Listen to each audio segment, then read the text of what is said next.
Hey guys, welcome back. So, do points matter? Most multiplayer games include score, otherwise how would you compare your performance to other gamers? How would you protect your ego after losing? After all, if the team loses the game but you were at the top of the scoreboard, you can tell yourself it wasn't your fault. But my question regarding points in the TF2 scoreboard is a little more complicated than just who wins or loses. TF2 awards you points for many things. There are actually quite a few different ways you can rack up points in the scoreboard, so that you can have many ways to potentially top score. There are also half points. Every kill assist you get gives you 1/2 point, but the scoreboard always rounds down and doesn't show fractions. So if you're playing medic or something, you get 1 point for every 2 assists. Engineer gets 1/2 point for every teleport.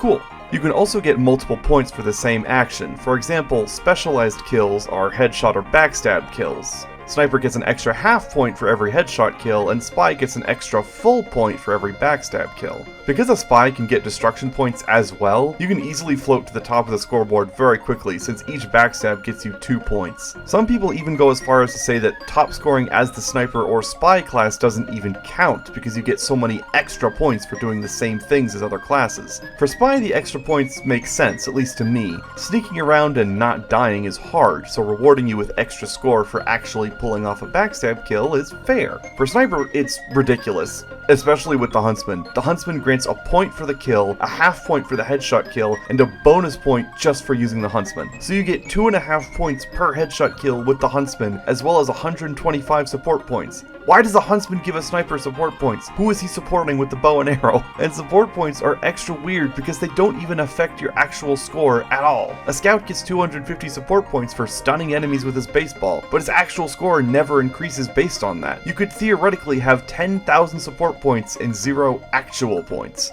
But aside from that, everything else, captures, defenses, damage, healing, teleporting, kills and assists, uber charges, specialized kills, and bonus points, all of that does contribute to your score. So the scoreboard does give you a general idea of how well each player is doing, but only a general idea, because certain actions are impossible to score but are very important. For example, as a Spy, your main job is disruption. Yes, you can go on long kill streaks and get epic trick stabs, but the real purpose of picking Spy is to be a constant worry in the back of the enemy's mind. If I kill 6 people as Spy, that gives me 12 points. Cool. But if I just decloak for a split second in front of an enemy and he spends the next 10 minutes trying to find me and not pushing the objective, I've done something better than kill him. If I had killed him, he would be respawned and back to the front lines by now. But he's worse than dead. He's useless. He's just running around trying to find me, and the rest of his team is down a man. I've essentially taken one enemy out of the fight for a very long period of time, and I don't get any points for that. You can do this to multiple people by consistently stabbing 3 or 4 players and then disappearing. You can force them to waste so much time checking for you instead of playing the objective. This is especially powerful on payload defense, where wasting the enemy's time is the main goal.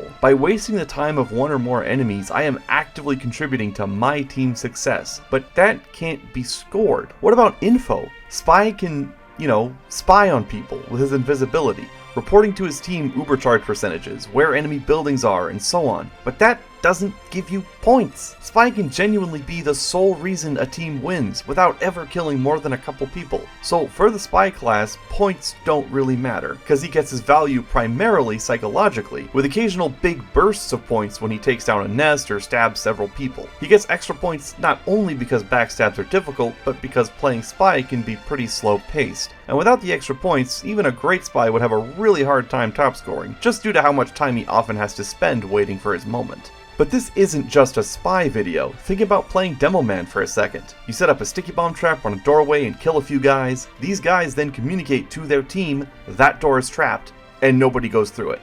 As Demo Man, you have permanently closed off one route the enemy might otherwise take, but that doesn't give you any points. Shutting down flank routes is hugely influential to how the match plays out, but it won't give you tons of points unless people trickle in. Using the scoreboard to judge who on the team is carrying is difficult, because it isn't always the guy with the most points. Now, granted, the scoreboard does do a lot to give information on who is performing well. A heavy with 144 points who is permanently glued to the payload cart and mowing down enemies, yeah, he's probably carrying. A scout who runs to enemy spawn and destroys a single teleporter entrance? Well, he's just forced everyone on the other team to walk instead of teleporting, forced the enemy engineer to abandon his nest so he can replace the entrance, single-handedly wasting the time of the entire enemy team and providing his own team a huge advantage. but he only got 1 point for breaking the teleporter.